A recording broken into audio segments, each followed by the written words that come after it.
Israeli hard-right government has a mandate. I gotta be careful the way I say this.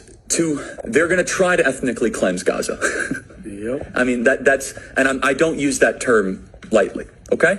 They're talking about basically removing 2.5 million people from there, okay?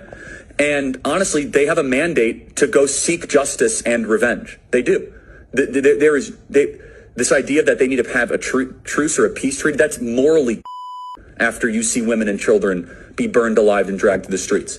But there are some serious questions here, Patrick. And let me tell you, my pattern recognition over the last 5 years has become pretty sharp.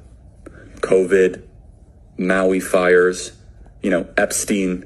When I see a story and it doesn't click, our guts are usually right.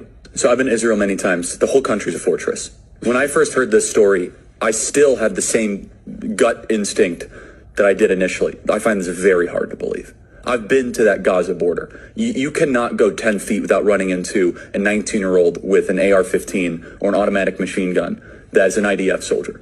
Right? The whole country is surveilled. And so let me just kind of go through this. We don't talk about Israeli politics very often, and most Americans don't know this. The last 9 months, Israel is on the brink of civil war. It's not an exaggeration. This judicial stuff, there were hundreds of thousands of Israelis taking to the streets because Bibi Netanyahu was basically redefining the Israeli constitution. That's not an exaggeration, right? He said the judicial branch has too much power. There were protests planned this week against Netanyahu, where they anticipated tens of thousands of people to take to the streets. That's all gone, Patrick. Netanyahu now has an emergency government and a mandate to lead. I'm not willing to go so far that saying that Netanyahu knew or there was intelligence here. But I think some questions need to be asked. Was there a stand down order? Was there a stand down order? 6 hours